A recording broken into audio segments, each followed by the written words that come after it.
My name is John Martini. I'm a sculptor and printmaker. I've been in Key West since 1976. I've been working in this studio since about 1983.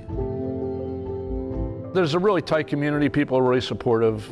When I first got here, there was two galleries, and there was an influx of hippies and gay, big gay input at that time. And they kind of began to rebuild Key West in a really nice way with lots of small business, locally owned businesses. They liked to go on the water, the restaurants, the bars. When AIDS hit, we were hit really hard. The arts community especially. We lost so many good artists, and they've never really recovered from that.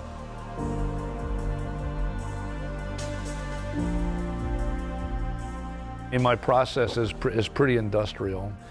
It's a lot of heavy lifting and moving. And when I first started, I worked with scrap that I found around Key West. And I would try to work intuitively.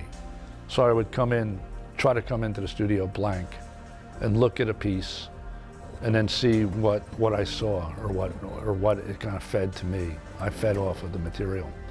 And I was very direct. I'd do a drawing real quick, a real fast drawing, which I love to do, and then I would just cut it out with a torch.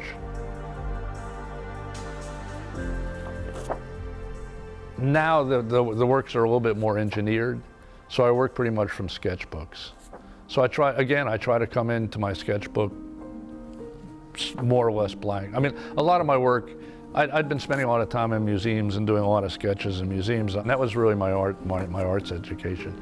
So now I think that through those processes, I've evolved into my own kind of little alley where I am, and my work has become a conglomeration of everything that I've experienced before.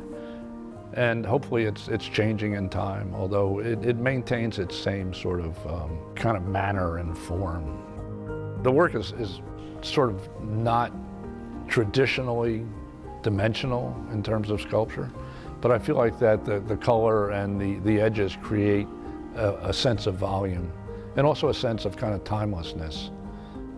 I try to make the work look like you can't place it in time, that it's been there, or it was there before, and it'll be there after.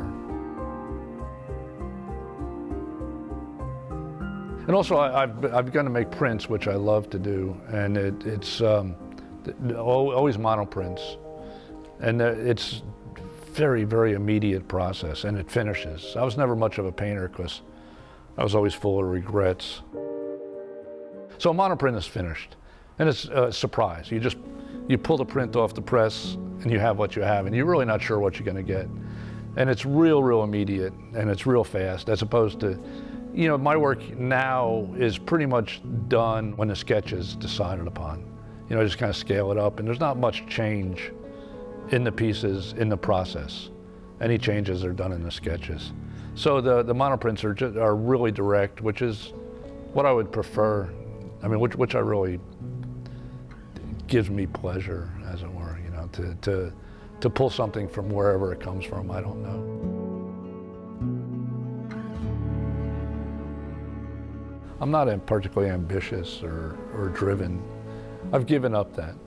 You know, you realize that you think that things are going to change your life. You know, you get a show in Paris or in New York or something that somehow your life is going to be all different, but nothing ever changes. I mean, it doesn't really change. You just continue on. I'm very lucky.